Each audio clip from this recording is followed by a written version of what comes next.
Guys, welcome back to our weekly Pinball Effects challenge video.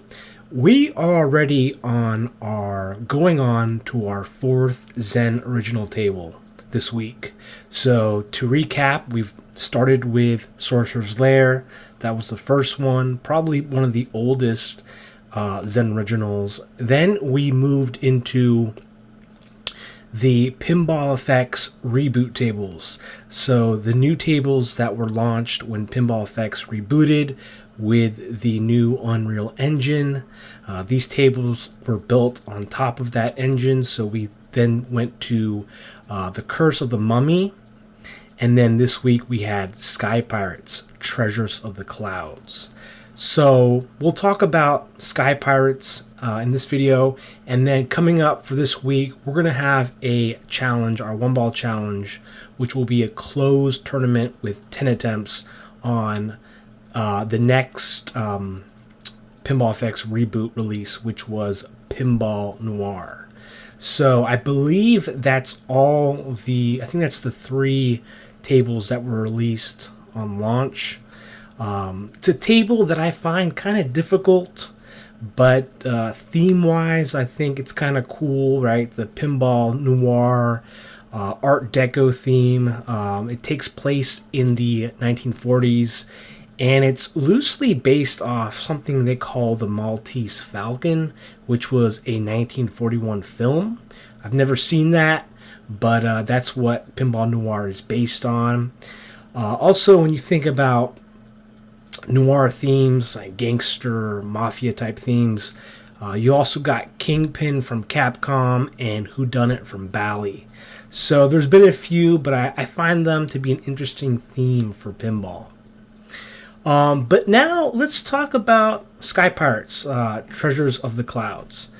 Now, one of the things that I think throughout the week when I was playing this table was I was kind of thinking about how pinball shifted from these simple styled games, electromechanical games, to these really elaborate games that we have today. And I think that's primarily due because of the advance in technology, right? When you have when you have better technology, you can do a lot more stuff on a pinball machine. You have a lot more things to work with. But really, when you think about it, early EM tables, right, I think were kind of these very simple yet enjoyable arcade games, these quick games that really kind of had, just your standard mechanics, but the artwork kind of told the story. And you just think about it, right? Like the EM tables where pinball began didn't even have like music, right? There was really no music aside from the chimes and the bells. And so you think about how we've gone from that to where we are now with, you have video displays, video screens, you have music, you have, movie scenes from movies for license tables. Different sound effects, lighting effects. So what I was kind of noticing is that these tables that we have now, not just the newest Stern table or the newest Spooky Pinball table or Jersey Jack, but you have these original tables like Sky Pirates that almost feel like a single player game. And I feel like playing these tables reminds me more of playing like a video game, like a one-player video game. Because on Sky Pirates, you have a lot of simple RPG elements, right? You have the shop where you can use your gold. You can collect the doubloons, the gold coins, and you can use that gold to purchase points in the shop, or you can upgrade the ship, which I think increases scoring. I never did it, but I read on the wiki that that's what it does. And so you're seeing all these different RPG elements woven into a lot of original pinball tables, digital originals like this one, and even ones that are made by Stern, right? With the Dungeons and Dragons table. You have a lot of these questing kind of adventures. Even with, what's that table called? The one with the Grateful... hold on, what is it called? I'm just looking at the name. I'm just trying to find the name.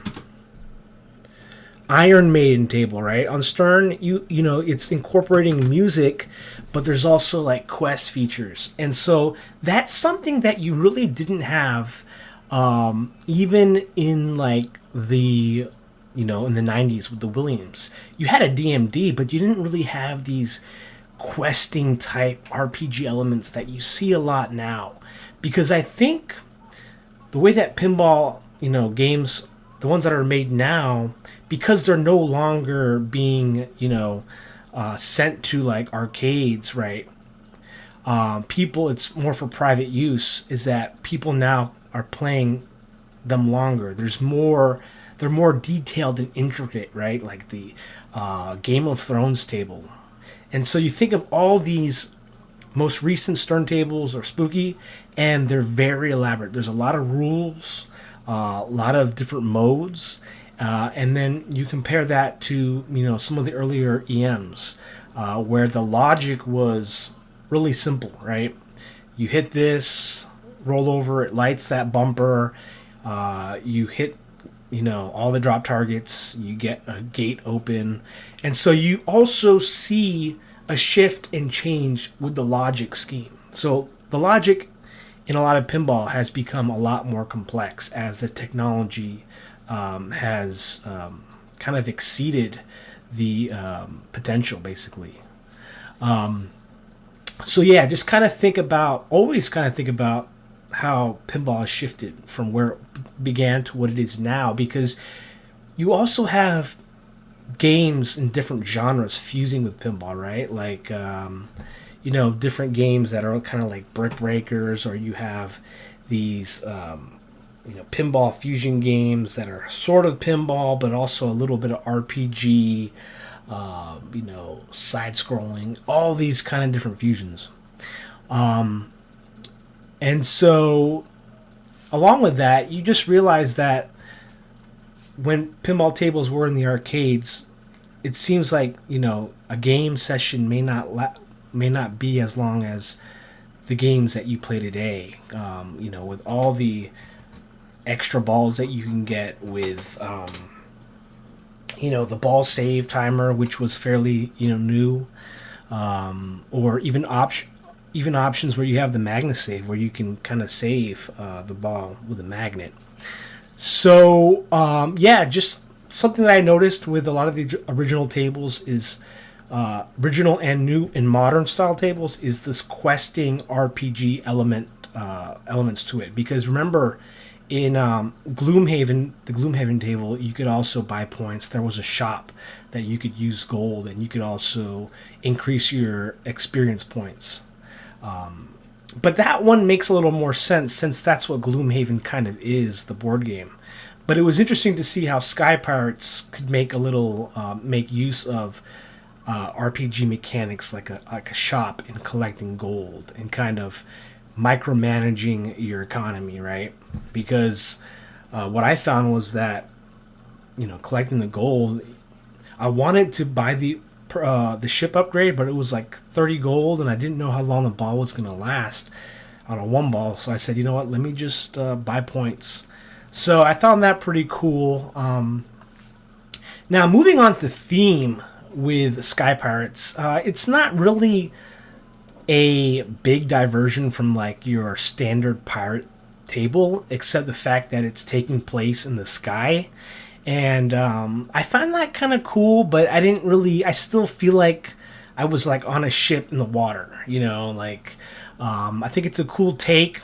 It looks different than, you know, than some other pirate tables with the steampunk aesthetic, but it really still felt like a pirate table with the cannons, and even some of the video modes kind of just felt like, you know, it's still a pirate theme, but in the sky. So I don't know, it just didn't really seem to be like a theme that was that was really what's the like creative, I want to say. It kind of took a theme that's been done before, kind of a safe theme, and just kind of switched it to Pirates in the Sky.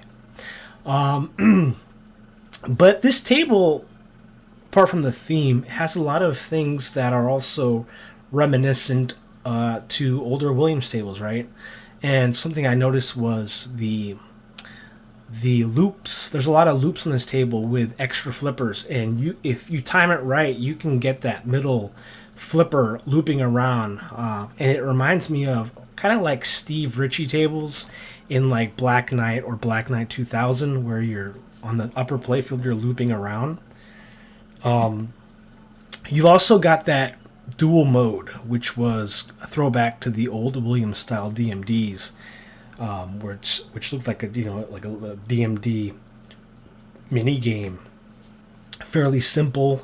And then what's unique to Sky Pirates compared to like real tables is you have these kind of like legit video game modes, right? The one where you're hitting the rascals on the ship, right? Or you're moving left, right, or middle. There's also a mode with the what they call the Manragoth, where I actually like that mode a lot, where you're piloting a ship, and you're fighting these other ships in the sky and with cannons, and you get a nice. The reward is only 3 million, which was kind of interesting to me because I thought it would be a lot more. It's fairly hard to start. You just got to spell Manragoth, but I don't know. I thought it was fun though. It was a cool mode. Don't get me wrong. But just a very kind of neat table. It has that interesting mechanic with that left loop where you spell onslaught, and you have that spinning like what do you call that? Like that spinning direction compass, like a compass feature that drops down into like a funnel. And so that's a cool feature of this table. You also had the background, the environment of the table interacting with the game. So on the bottom left, there was that cannon that would lock for the cannon multi-ball. And also when it hit the kickbacks, the cannon would shoot the ball from the table. So that's pretty neat about this table as well. But pretty much found that it was a table that is meant for a classic 3-ball. You can still do good with 1-ball, but I feel like with the shop mechanic and the gold, very hard to earn a lot of gold and upgrade your ship and buy points with 1-ball. But I did that. I bought a lot of points with one of my with one of my attempts, but it's just that I feel like this table really was made for like a longer game with 3 balls where you can get an extra ball, and but pretty crazy what you can do with 1 ball. And I found that to get the most points was like maybe doing the rascal thing. The multi balls I found were very hard to do, like in scoring jackpots and starting them. The modes, I got a lot of points from the spinner awards, the treasure awards, and the skill shot even. The skill shot was fairly easy in the super skill shot. But not really a table that I found terribly exciting. I still found it enjoyable, but it's not a table that I could go back to anytime soon. But let's go over the scores here. So it was an open tournament. We had a good amount of people join. And in first place, we have King Balchi 100. So I want to say congratulations. Jubilations. There I go with that Cliff Richard song again. But King Balchi has been doing really well. He's been showing up in our tournaments in first place for a while. I think the last 2 or 3. Might have even been more. But congratulations to King Balchi for not only reaching level 100 a while back, but getting to first place in a lot of these tournaments. So it's good to see him in first. Congratulations again, King Balchi. In second place, we have Shiver Me Timbers with 60 million points. So I like the name there, Shiver Me Timbers. And in third place, we have Jugi with 50 million points. In fourth place, we have a regular UTD 4000 with 47 million points. Below UTD, we have Gapvik with 46 million points. And I came close to Gapvik. Look at that, 2 million point differential right there. So I came in sixth place with 44 million points. I really wanted to beat Gapvik's score, but it wasn't happening. I gave it tries until the tournament ended. So, but in seventh place we have Jabba with 25 million points. Jabba right now I think is hosting the Mandalorian tournament. So go find that and play it. Eighth place Hard Reset. Ninth place Carpy Sun with 24 million points. Look how close this is: 25 million, 24, 22. Going down the list, Fabled Scarab in 13th place with 15 million. Below him, Wombat in a Hat with 15 million. Very close scores. Even Bad Jack Daniels is close here. Bad Jack Daniels in 15th with 13 million points. My friend Urko with 8 million points. Genuines with 4 million points in 21st. Torn Doubloon in 22nd with 3 million. Close to 4 million. And yeah, that's pretty much all the names that I'm familiar with. So thank you once again, guys, for partaking in this tournament. And I hope you enjoyed Sky Pirates. So now we'll go and we'll create our tournament on Pinball Noir, which will be a closed tournament. And it'll be a one-ball challenge. And today is the 5th, right? So 5, 5, 25. Unlimited players, 10 attempts, 6 days. So 6 days, 10 attempts, unlimited players, 1 ball, 5, 5, 25. So I think this one, if I'm remembering correctly, it's all about that multi-ball, locking it in that revolver. Here is the ID, and I'll give it my first go right now. So again, the password is 5, 5, 25. Let's do this.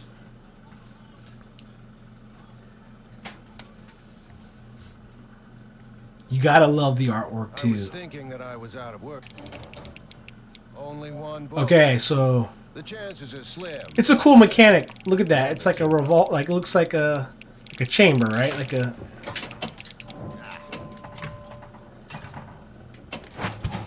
Hop in, doll. Hop in, doll.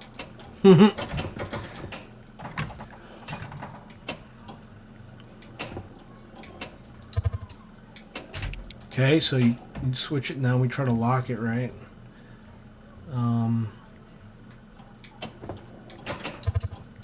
Look at that. You get 1 point on the rollover. All one lock. There's the lock. Okay. Only one bullet. The chances are slim. Okay, we gotta turn it, and then we. Now tell me the address. Okay. We'll lock it. There we Ball go. 2 locked. Ball 2 locked. Only one bullet. The chances are slim, but never zero.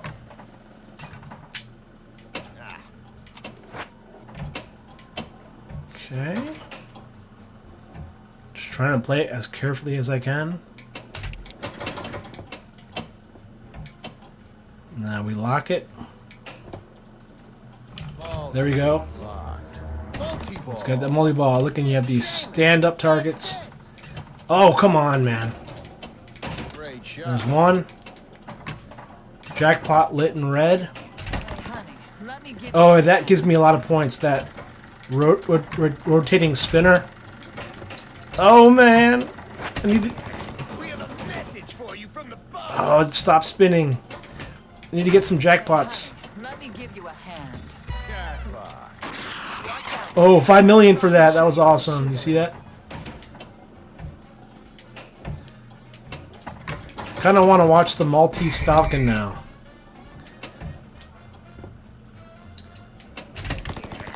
Okay. Message for you from the boss. The jackpot.